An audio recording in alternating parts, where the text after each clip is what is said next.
Hi everyone, we are back with the Beers 2020 Kickstart event. It's going to be amazing because today we are chatting to Sam, who's going to talk to us all about closing the sale and selling. So not necessarily marketing, depending on how far off track we go. But the main purpose of it's going to be all about sales and selling today. So Sam, share a bit about you, say hey, and how you got started.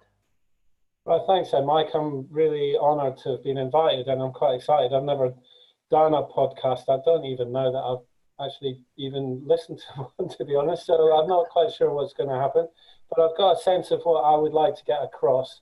I've got an idea. I want to talk about one particular type of selling. It's not necessarily the way, but it's a way that you can put in your back pocket and use alongside whatever else you do when it comes to closing your sales.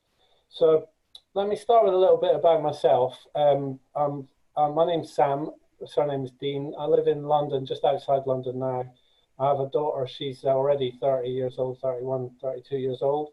And going back in my past, I was a publisher and editor for 15 years. I used to do travel magazines, but got to see a whole lot of the world, like all free of charge, staying in some lovely hotels and so forth, which was cool. But I used to notice that sometimes when the sales were dropping down, I used to pick up the phone, and because I knew the business that well, I would get on the phone and often, not always, but often outsell the top salespeople in the room. But because I was an editor at the time, I just put that on hold. And anyway, suffice to say, moving on, I went through working to various different things, life coaching and so forth, until I came to a point where I was starting raising money for charities. You might have received some of those calls where you get on the phone and they kind of are, well, the script is that you ask 3 times, which is a way of selling. It's an interesting way and very successful in terms of charities. Certainly taught me a whole lot about selling on the phone. Of course, they're not actually selling, they're enrolling people into getting monthly donations. So their system was a 3 ask system where they would ask a top ask. And if they said no, then you would roll back into a second ask of a less amount of money. And then you would roll back, if they said no again, into a lower amount. So typically that would look like, hello, can I talk about, say, let's say water aid. £20 a month would be the initial one. So you'd be telling all about what Water Aid does, the benefits if you were to subscribe to it, become a donator to it. Then they would say, well, I don't have the money for 20 quid. And then you would rebuild. So you go, yeah, I get that you can't afford 20 quid. And just to let you know that if people that do support, they can do X, Y, and Z, and you create another benefit. And then go, I understand you can't make 20 quid. Could you maybe come in at a lesser amount, maybe £10 a month? And again, they're given the opportunity, yes or no. They say no sometimes, so when they say no, you say, okay, I get that, it's completely understandable. A lot of people can't afford that, and so forth and so on. And then you rebuild again, so you build another case for why to buy into, say, in this case, Water Aid. And then obviously we understand that people in your situation can't do 20 and often can't do 10, but we were looking to see the minimal amount that we can make a difference would be £2 a month or £4 a month or whatever. And would that be possible? So you've got a three ask pitch there, which in that context really works, and it's all about context. So that's a way, but that's not the way I was wanting to talk to you about today. It certainly got me primed for making sales because it was recurring. Every time I finished the call, it automatically redialed, so I'm on another call, which certainly gets you to learn about making sales and making closing on a daily basis. I was doing that 6 days a week at one point. It was quite intense. So moving on, what I was wanting to do was talk about a specific way of selling. But I think the thing I was wanting to do firstly was to just clear a few things, because when we talk about selling, a lot of people have different understandings of what they mean by selling. And if you like, they have a meaning for the word.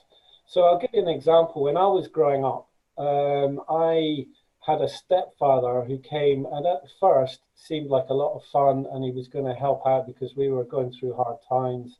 My parents had divorced, etc. And he was a breath of fresh air telling jokes and so forth and so on.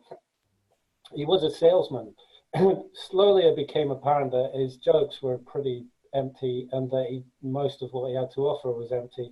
And I think a lot of people have this when they have parents, and then you get step parents, stepdads, or stepmoms, that you end up not really liking your stepdad. So what ended up happening was I just made a story about salespeople. All salespeople are like the stepdad, and the stepdad is empty, and he comes with lots, but he ends up delivering nothing. And I decided I just didn't like sales as I was going up because of the experience I had in the past. So a lot of people I've spoken to, when we talk about sales, they have other stories about selling as well. And they, they'll say this and they'll say that, but they can't stand when people get on the phone and they try and sell to them. There's a famous or a famous phrase which says, people, they don't like to be sold to, but they do like to buy stuff. So they don't like to be sold to, but they do want to buy stuff. So that's an important thing to get, because actually what a salesperson could be is they could be very salesy, or they could be enabling people to buy stuff. And the great salespeople have people buy stuff because they want to, without even realizing there was any sale going on. So there's a kind of a balance that a salesperson, as I'm sure you all know, has to land on, where it becomes like you're working with the person. So let me go into what I was going to describe. I'm just going to go to my notes for a second. I should also say that to move to the next stage, after I finished doing charities, I started working, this was about 8 or 9 years ago, for a company. They sell high-end glazing products, like the word balustrade. I'm not sure if you know what that means. It's kind of like a glass, what's the word for it? Well, basically, when you walk up the stairs and you've got your banisters, underneath the banister is what you would call a balustrade. Now, often that will be metal, but sometimes it'll be glass. And sometimes you have those same balustrades maybe separating from a fall on a mezzanine floor, for instance. So balustrades is a big thing that we do with glass. And another one would be curved windows and fire-rated windows, glass partitions. So you see offices that are separated inside other offices with glass walls. That would be called a demountable glass partition. Now you can imagine those things don't go cheap, and they're quite, high end in terms of the sales. I've been working as a lead generation guy for them for 8 years, but the last 2 years I've been selling as well as getting the leads. The leads look like you get architects to send in drawings, and once you've got the drawings, you can then price it. Now the salesperson then prices the job. In this case, in this business, in this industry, the salesperson prices the job, understands where all the glass is going to go, what's all needed, what metal work's needed and stuff, and then goes back and basically just tells them the price, and they either buy or they don't often. There is still some selling, but it's nothing like the sort of what I would call quite high tempo, quite upfront kind of stuff that we were doing with charities. But of course the numbers are completely different. I mean, the average sale in this company would be around about 30,000. And just a couple of days ago, I went to see a job where we were hopefully closing the job at £180,000 for it's basically a roof light, a roof lantern. It's about the size of a swimming pool in a grade 2 listed building in Newbury. So obviously there's tops and there's bottoms. There's £2 a month, which is really valuable to charities. And there's £180,000 sales, yes or no, will you buy kind of stuff. So there's ways of going about doing different things for different sales, obviously.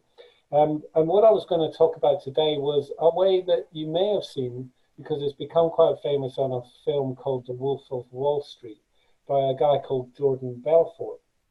Now, a lot of people, and I myself also, have got some concerns about Jordan Belfort, because what he did at the time was he was selling penny stocks inside and amongst high-end stocks, and basically mixing up all the prices. And people lost a fair bit of money from buying from him in his, if you like, heyday when he was on Wall Street selling stocks and shares. Of course, he got caught out, and that's not to kind of ruin the end of the movie. He does get caught out, and he ends up serving time as a result of his what I would call inauthentic or lacking in integrity kind of selling. But the thing is, when he came back out, what he did, he realized he had a skill, which was how to sell. He trained people from off the street, just anyone, and you see it in the movie, just any old bozo. If you do it in a certain way and you know the ABC of selling, then you can sell just about anyone, just about anything to anyone, rather.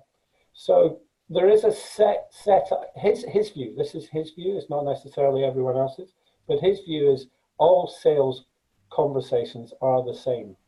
So his idea and how he worked it is he creates one call, and what he's trying to do is have every call be as close to that one call as possible, which is why he calls it the straight line selling system. So straight line, it looks like A goes to B, goes to C, goes to D, all in a straight line. Now, you and I know that when we get on the phone and we're trying to make a sale, we can often go, hello, James, how are you doing? I'm not so bad. And then what have you been up to? Oh, we've been playing golf. And then you can go off, start talking about golf all day. But that's not why you got on the phone when you're trying to sell them a bit of curved glass or a glass staircase or whatever, so forth and so on. You need to be on a straight line and be guiding that conversation in that straight line from A to B to sale. Basically, the end point is sale in as straight a line as possible. And that obviously involves controlling the conversation, various other elements. So I'm going to run over what the basics of his straight line selling is, not because I'm suggesting that's what you should do, but it's because it might put it in your back pocket and you can carry it along with you the next time you go into making a sales call.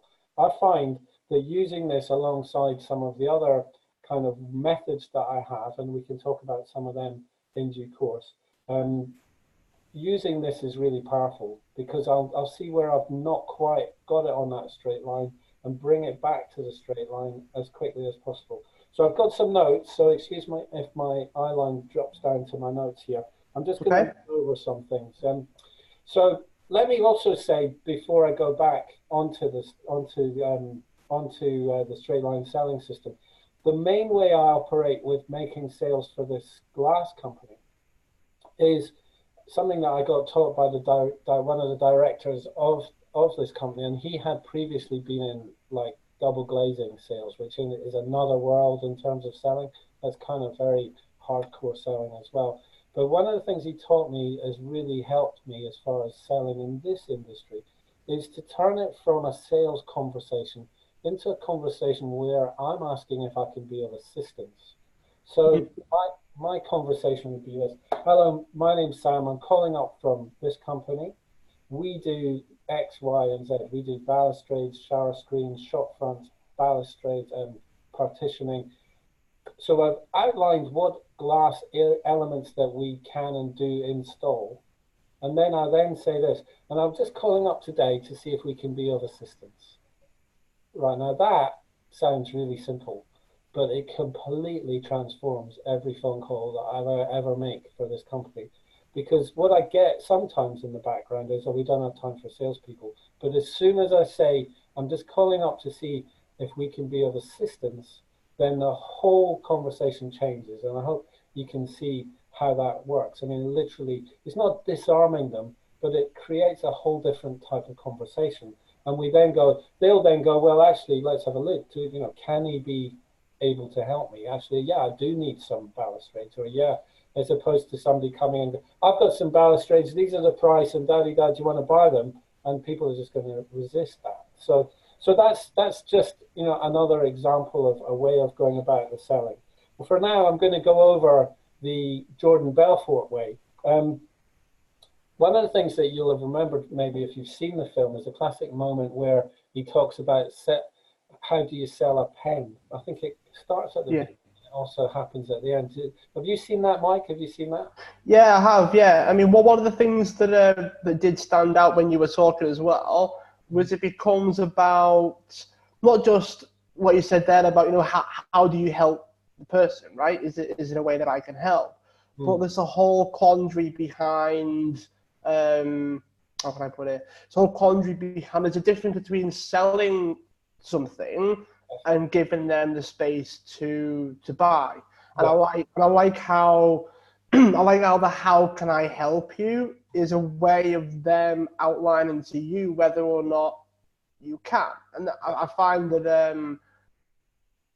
that just as you were sort of going through it and explaining it and sort of processing it yourself, it became very clear that most of it, well, it implies to me anyway, that it means that they sort of understand in their own head that you're the person to help them Yeah. rather than you telling them that you're the person to help them. Yes, indeed. And the game is not to be telling them stuff like as in forcing information into their head, but instead to have them reach out to you for the information as something that they want to take on board, basically. Yeah. So that is the first part of the actual straight line selling system, which is about building rapport. I mean, I think we all know it's a French word, but we all know what that means is you're either in rapport with someone or you're not. You're either on side or you're not. Sometimes it just doesn't happen. Sometimes there's a kind of like their way of being and your way of being are complete opposites, and they have got a huge story about people with your way of being. Or sometimes, and this is a skill which you want to reduce, but sometimes you as a salesperson have stories about people like that person, and there becomes what I would call a distance between the two people. Now, the distance is the gap between who you are and who they are, and it's actually all made up. It's actually all made up from stories from the past, but actually that gap is what you want to have be non-existent. So there's no distance, there's no gap between the two individuals, and we're working together to get what that person wants to have happen.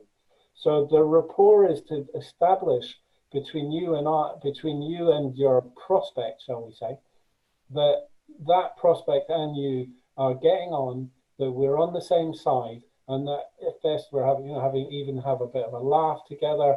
The standard one obviously it starts with the weather and then goes on to wherever you can go. Obviously, you don't necessarily go into family or whatever. But when I make notes after calls, I will take the most finest of details. Like for instance, if they tell me that their son's got the flu, then I call up 2 months later and I say, "Oh, how's your son getting on?" Because the last time I spoke, he had the flu. That's going to build rapport like nothing else, that kind of human to human level. So rapport is a really important step one.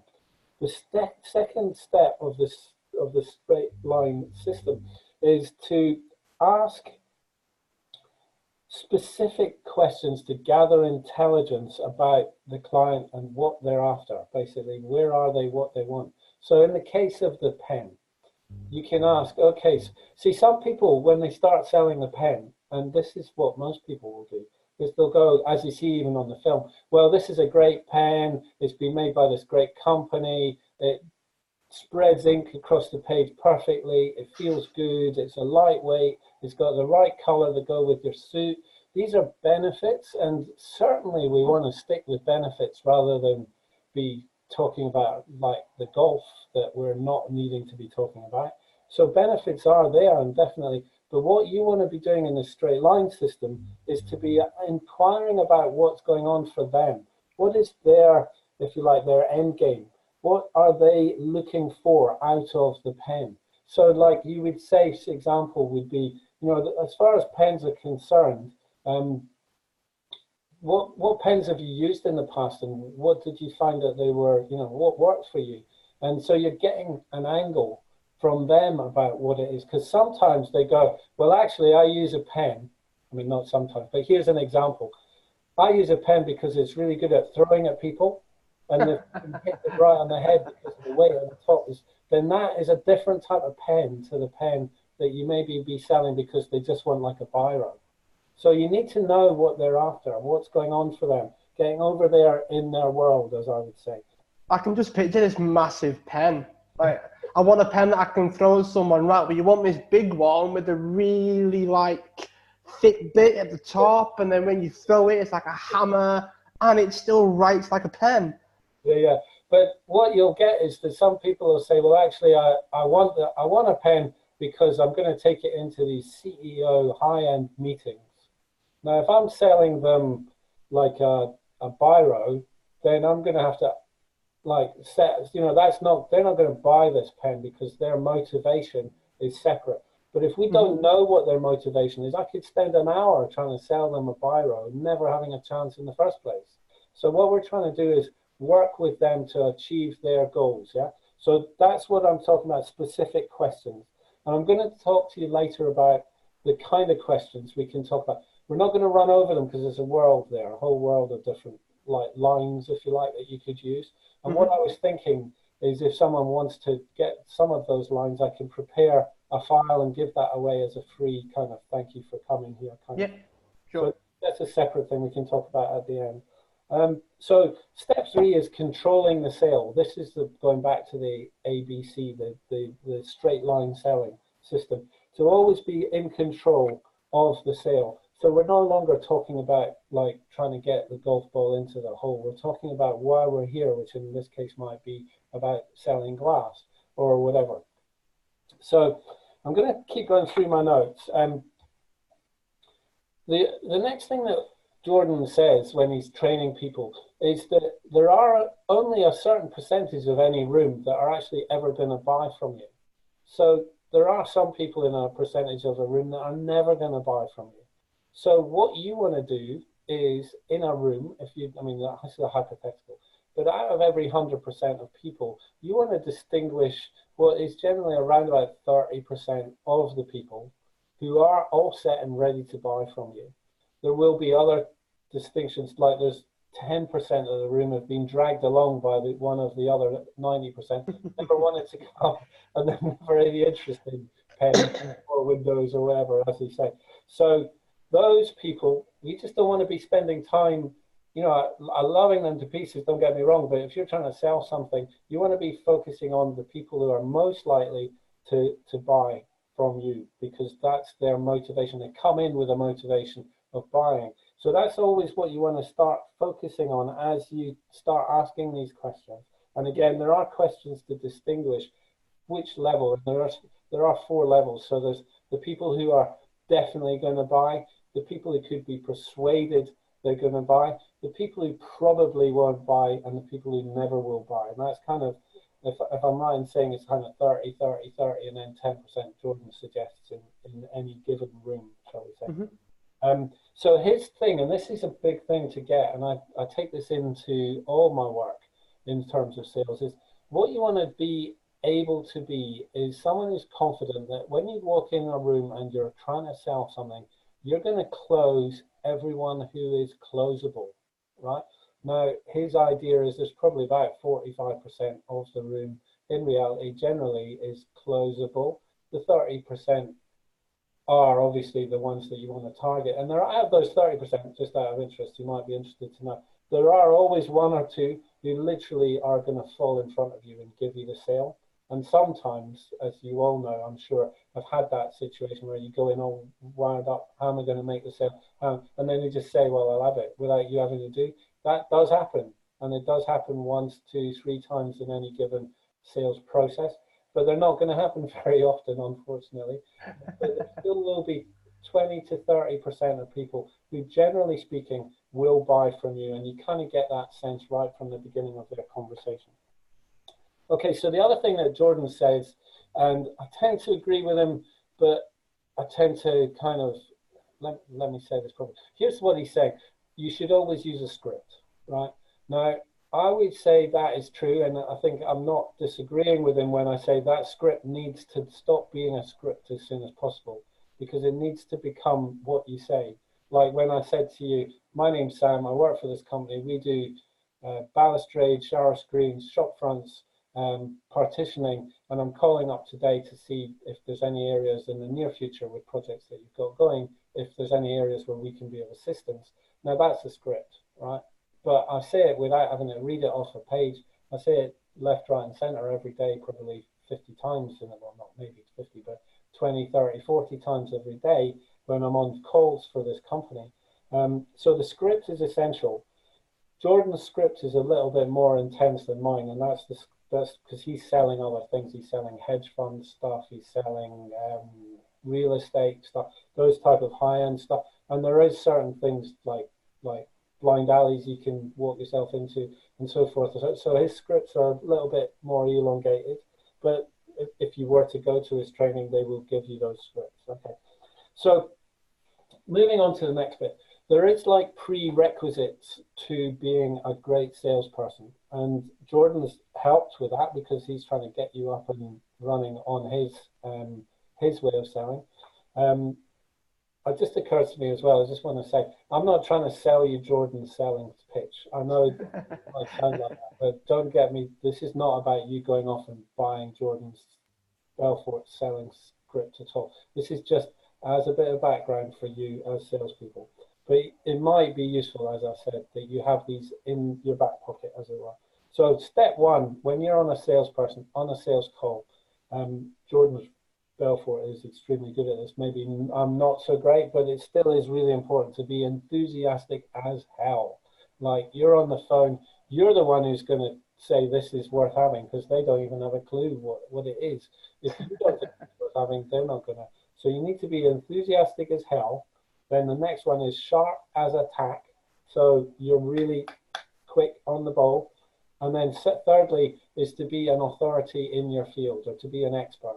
So when they know that you're enthusiastic, sharp, and an authority, now you're in the ballpark. Now you're in the game with this guy, whoever it is, that woman, that man. Then you're in rapport, and you're building a case for them to end up buying from you. So the next thing he talks about a lot is tonality.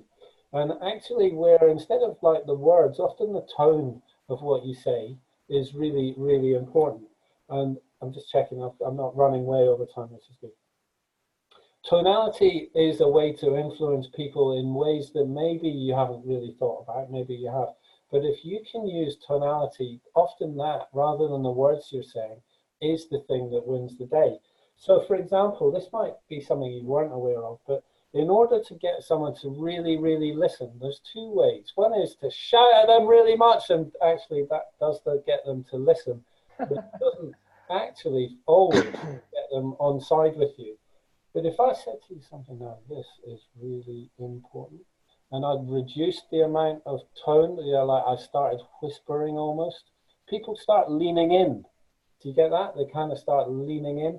And it's actually the tone of reducing the volume of your conversation creates a different tone, which actually has people more attentive to what it is that you're saying. So in his case, like, so we've got these stocks and shares, and if I was to tell you right now that this sale is going in at da-di-da-di-da, then suddenly they've got way more attention, because it changed the tone downwards, actually, rather than upwards in terms of volume, but downwards in terms of volume creates that added interest, and in effect actually creates more authority to what you're saying, in a sense. Yeah, I like that. It's actually, yeah, he's a master though. You want to see and hear him go. He really is. So another one is empathy. Right now, this is all about, again, rapport. So like like we were talking earlier, there was a guy a second ago, and his son had flu. So you want to be really empathetic. Like, I've got a daughter, and when she had flu, I remember how it completely wrecked my day, and I completely get how it must be for you right now. Your day is completely upside down, and I'm really with you. And just really empathize. Empathy, just to change the note a little bit, empathy is one of the most fundamental human qualities that we have.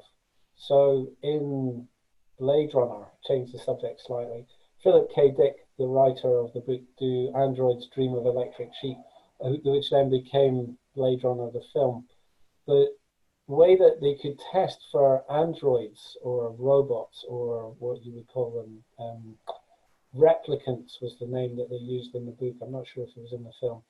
The way they tested them was to put their eye against this monitor and then show them really emotional things like babies dying, for instance.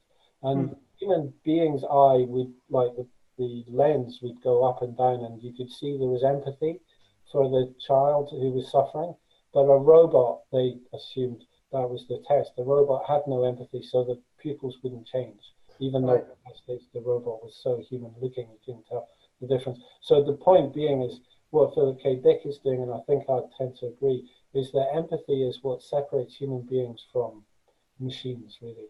So empathy is really important when it comes to building rapport and getting on side with these people that who are your prospects. So the next thing is making it clear to them that you have their best interests at heart. Now, you don't want to do this in a cheesy way, like, salespeople might do, say, like, I've got this car and but you do want to make it as authentic as possible. Like car salespeople is the kind of people that people often don't like about salespeople. And the reason is because they don't sound authentic when they're saying that they've got their best, the client or the prospect's best interests at heart. And the last piece, which is similar to this, is showing them that you care. Like, this car really is going to help your family. It really is, say it's a Volvo, it really is going to really protect the safety of your car, of your family, were anything to happen. So there's the caring, there's the empathy, there's you having the best interests at heart, and obviously going right back to the start, being trustworthy. Above all else is obviously the first step. So they need to be trustworthy, empathetic, have the best interests at heart, and show that you care. And these are the fundamentals for getting on side. So you now have that level of rapport with your prospect that they are ready to say, okay, I will buy from you. Okay, so I'm going to go on to the next part, which is the next part of my notes. We were talking about how to sell a pen, and again, not by selling the features. So you want to ask, now you've got this rapport, you want to ask, what is it that they're looking for when they buy a pen? That's a good question. What is it you're looking for when you're looking to buy that product, whichever it is that you're selling? And then get them to pretty much sell it to themselves. The more you can have them sell stuff to themselves, the better, really. So you want to have the pen ending up being the solution to the needs that they've already stated that they have. So therefore, this is the way to sell a pen. I think in the film, a guy said, he goes, okay, Jordan, do you need to sign a check? And Jordan says, yeah, I need to sign a check. And I've got this pen to sell you. And I mean, what he's ended up with that, which is like all the others did all the bad way or the wrong way, but his way was ideal, very succinct. Basically, he established the client's or the prospect's need. In case of Jordan, he needed to sign a check, and that's a big deal to Jordan that he gets his money. So he goes, well, here's the pen that's going to allow you to sign that check. So he's established the need, and it becomes the value. So that's the way. That's in the film. That's the way that he worked out how to sell a pen. But there is a million ways of selling a pen, as you might imagine. Okay, so let me go on to the next bit, which is this is more about psychological stuff with Jordan. He talks about creating or establishing what a person's buying strategy is.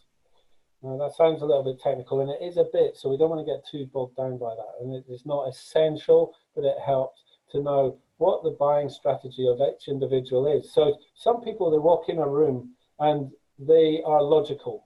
They want a logical reason why they want to buy this. And if you can give them a logical reason, they'll buy it. Other people are emotional. You want to give them emotional reasons that they want to buy it, and they'll buy it.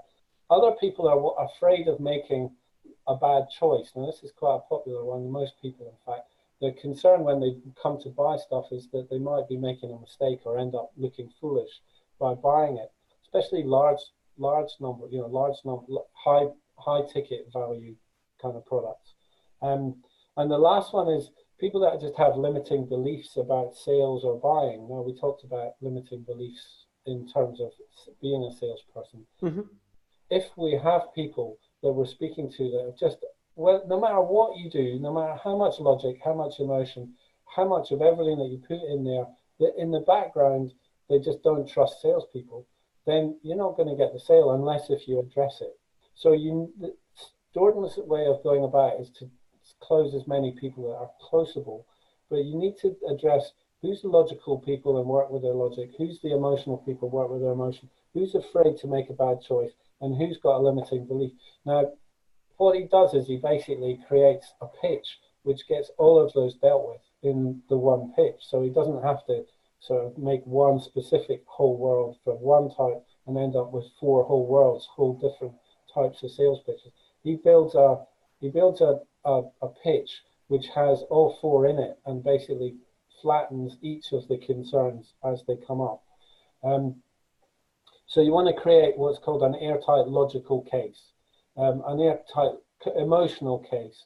You want to build up positive beliefs in the prospect for the sale, and you also want to create reasons for buying it. So they have that logic, they have the emotion, they have everything all lined up, and you also obviously want to flatten any concerns they have about salesmanship or salespeople or so forth and so on. So this, I think, I'm getting to the main thing that I learned from Jordan Belfort's straight line selling, and that's this: when you come to make any sale, you need to check 3 things. And if you've got these 3 things in place, then you're going to make a sale. If you don't have these 3 things, or if one of them's missing, you're never, ever, ever going to make a sale. So this you can do with anything you're trying to sell, regardless of if you use any of the stuff before or any of the stuff that maybe come after this. Check firstly, does the customer love your product? Because you need to have that customer love your product, like as in better than every other product. So it might not be the Rolls Royce, it might be, I don't know, a Skoda Citigo, which is a car I have owned in the past, one of these small, like new mini kind of sized cars. Mm-hmm. So those Rolls Royces that are out for sale are going to like have a load of attraction, but the Citigo is what I wanted, yeah. So I want to have, if I've got a customer and I'm selling Citigo Skoda cars, I need to make sure that that Citigo is the car that the prospect is wanting to buy. We're going into car salesmanship now, which wasn't really my intention. But so step 1, customer needs to love the product. Step 2, again, absolutely essential. This customer needs to trust you, which is all about your rapport building, and we've gone over a lot of that already in this call. And the third and final part of it, and there's only 3, is that the customer needs to trust your company.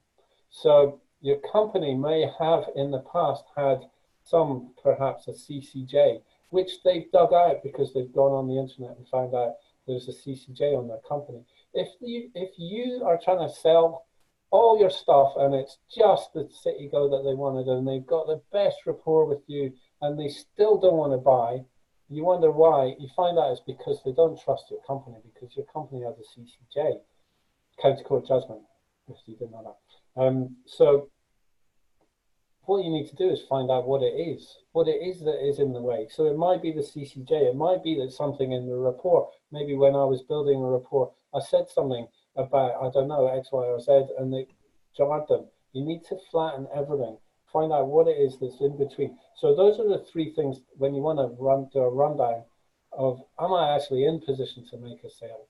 Firstly, does the customer love the product? Secondly, does the customer fully trust you 100%? And thirdly, does the customer trust your company? Now, there are ways of, in a pitch, to be asking those questions without actually asking, do you trust me? So we can, again, this is what I was saying, I can send you some scripts that will show you questions and ways of saying things, and not so much questions, but just implications and so forth, that have them flattened. If you say, for example, to someone, you know, but of course I am trustworthy, you do realize that, don't you? And they say yes, then you've got that 100%, you've got that, yeah? See, those are the type of techniques that you can do to just make sure those 3 ticks have been ticked, yeah? Coming to the end now, you might be pleased to hear, because it's quite long. We are reaching the end now. So overcoming the objections, there's objections, and again, it's useful to know what the objections might be. This is actually going to maybe shock you, right? Okay, so 5 objections. In fact, there's a bit on the film, in fact, where he goes, well, they've got all these objections, and all the salespeople, they said, we got hundreds of objections. Yeah, I've been blasted by objections. There's a whirlwind of objections. And they sat down and they worked out how many objections were there, and it turned out there was 5. Even once they got the set, they worked down to 5. So there's 5 actual objections in the world, right? Firstly, I can't afford it. Secondly, I need to think about it. Thirdly, it's bad timing. Fourthly, my wife or my partner will kill me. I guess the fifth, or is probably the sixth, is probably very similar to this, which is the fifth, or also the fourth. So my wife or partner need to talk with her or him. I need to talk with her or him before I make a decision. And fifthly, I've been burnt before. Now, here's the thing, right? When I heard that, and from my work with charities, going particularly that point 4, I need to talk with my wife. I mean, we had a whole world of different ways of getting over that when it came to getting people to do charity giving. Here's what Jordan says: they're all rubbish. But actually, every one of them is just an expression of the fact that you haven't done one of those 3 things that we set up before, those 3 things. Oh, got it.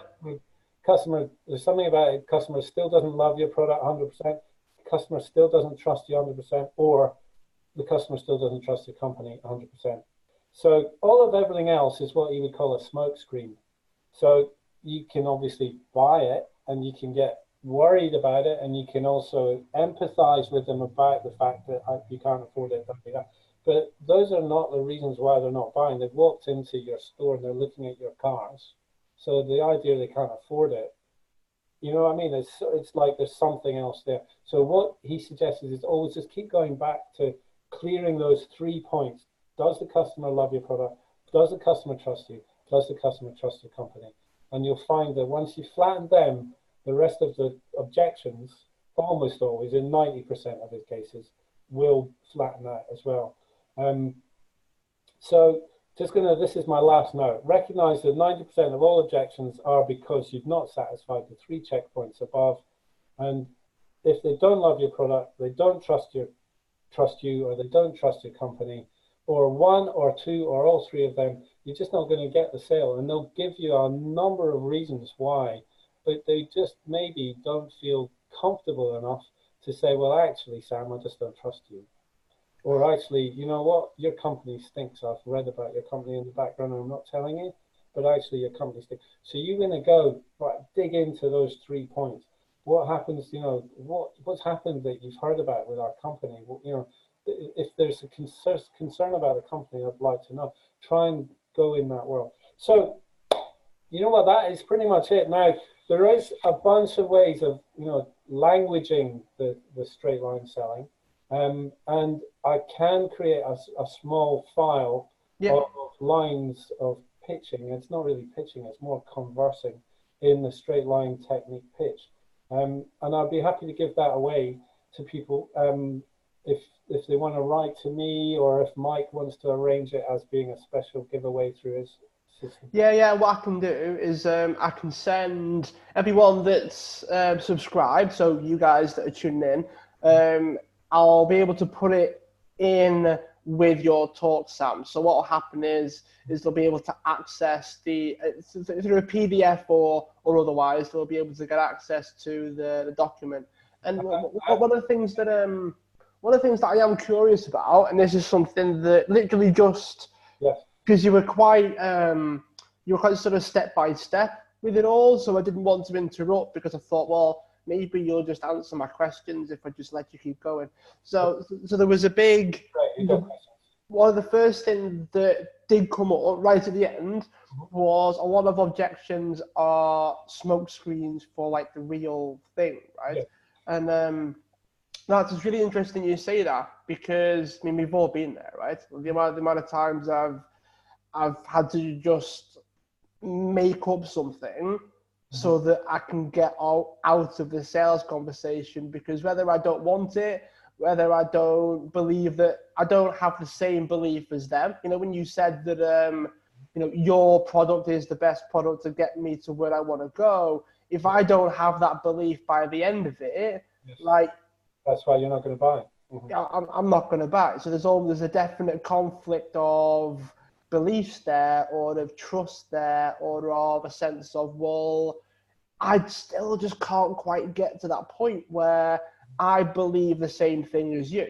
Yeah, yeah. So I don't believe that your thing is the best thing. I don't believe that your company is the best company. I don't, and the amount of times I've gone, oh, sorry, I need to make sure I've got all the finances in order or whatever it is. I get off the call and I go, oh, I'm so glad they allowed me to get off the call when I said that, because I didn't really want to turn around to them and say, I just don't think you're right, Mr. Salesperson. Right. And I think that's a big part of it as well. And one of the things that I've noticed, I've been sold to many times, I've sold a lot as well, is that most people have an idea inside their own head of what they want, whether you're the company that can help them get it. Because in some industries, I know that you do a lot of phone in, as in cold calling, potentially warm calling, all those things. So to a certain degree, there is a bit of a disconnect there to begin with, that you've got to then connect with the person, because it could be a completely random stranger, that you've got to find some way of doing those things that you mentioned. Otherwise, it's not going to happen. But there are some industries out there whereby you offer and they arrange to speak to you.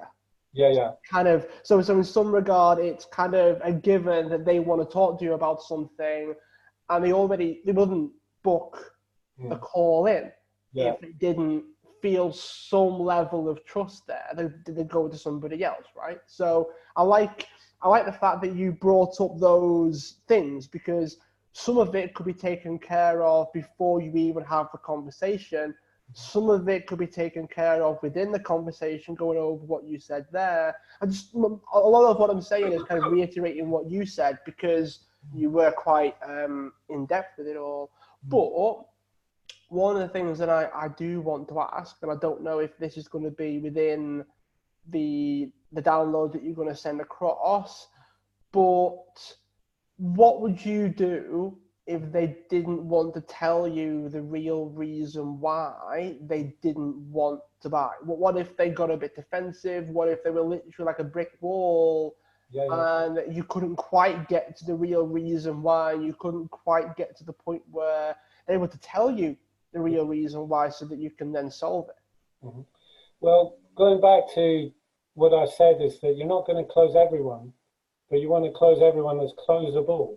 Right. So sometimes people are just not going to get off it about the fact that their CCJ in the background that your company had 10 years ago means that to them, that's somebody that they can't do any work with. And you don't know that, because they're keeping it quiet, and they're going to walk off the forecourt and not buy your car. And you might think, well, actually, I've no idea why that sale didn't happen. But in fact, the point that the system with these 3 points, do they love your product? Do they love you? Do they love your company? It makes life a lot easier, because you can wrap yourself all the way around a million different objections. Like, it's not the right timing. What should I have said about the timing? Or it's like, my wife, she'll absolutely kill me. What should I always say when they say that? Well, actually, we're trying to keep it as simple as possible. And at the same time, we're not trying to sell everybody, because not everyone's going to buy. But at the same time, how you can ask open questions, obviously, open questions, which means that they don't just ask, as soon as you've asked a question and the answer is yes or no, then you've wasted that question. You want to be able to ask questions that have them tell you more about what is going on for them in that area. So, for example, like the company thing. So, CityGo, it comes from Skoda. Did you know anything about Skoda? What do you know about Skoda as a company? And it might be that they have this thing that they've got it mixed up with some Eastern European car system that was back in the 60s, and it's never going to work. And Skoda's, what's the name of a Skoda with a rooftop, is called a Skip. Those kind of worlds that they have about Skodas.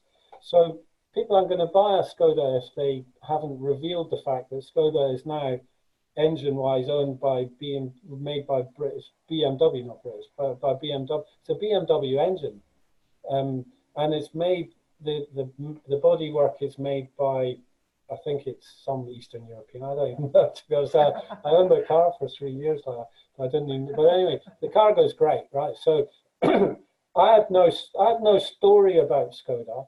But people walk off the forecourt not buying Skoda because they weren't asked about what's going on for them about Skodas. Right. So the open questions is the answer to your question there, Mark. How do you overcome it? Firstly, you don't stress with all their reasons. Reasons are just getting in the way of stopping things. Reasons are there to stop you in general. So that's a life coaching thing. People have got reasons. I've got excuses. If they've got excuses, they'll get stopped. If you get reasons out of the way, then you've got a focus, whether it's for you or not, that you're at least out of the way of logical reasons to stop you. So you want to find out what are their reasons why they may not be buying from you, and they will generally be one of. If you're looking at those 3 areas, do they trust you? Do they trust your company? Do they trust your product? And if you can look in those areas and not any of their areas they want to take you down because they're all smoke screens, then you'll get further down that road, I'd suggest. Yeah. Right, got it. All right, Sam. Well, it's a very, very in-depth outline, really. I can't think of any other questions. It was very much a masterclass style on the straight line system that Jordan has created for everybody. Thank you. Also, because when I saw the film at first, it did leave me with that peak of, well, what is it that they actually got taught? And now people that have seen this podcast will have a better sense of how it is that he got those. I mean, some real roughnecks, and they were making millions individually within like 6 months by just using that straight line selling. Yeah, it's crazy. Yeah, but they were also doing it illegally as well. So don't try this at home. Not that way, anyway. In terms of their hedge funds with penny shares mixed in, that was against it. Oh, funny. All right, Sam. Where can everyone go if they want to learn more about you? And if you create the document for us all, I shall put it in the notes for your talk. So if people want access to it, then they can. Yeah. Well, as far as knowing more about me, I'm not set up as being like a trainer or a coach anymore. I used to be a life coach. I do some internet marketing, and it's separate to this really. So I'm just on here to give some value and hopefully assist with your podcast. It was a great experience for me. So I wouldn't say I'm doing it for no reason. I'm doing it for me to see myself being able to do it, for being of assistance to yourself, Mike. But most importantly, just to give some value to your audience, and hopefully it might help. And as I said, it's not the system that they have to use religiously, but I think by watching this, hopefully they'll have a little bit more in their armory.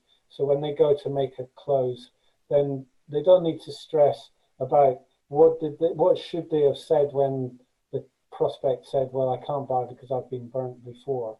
You don't have to go all the way down to try and save them about the fact they were burned before. You can just go and find out, well, what is it actually that you don't trust about me? What is it that you don't trust about the company? What is it maybe that you don't trust about the product? And those 3 are all you need to really focus on. That's ultimately it. But keep it on a straight line. Don't go off in a tangent. They might want to go off on a tangent. Just keep bringing it back and get it to the close as soon as possible. They'll appreciate it. It looks professional, and you'll get more sales. That's my experience.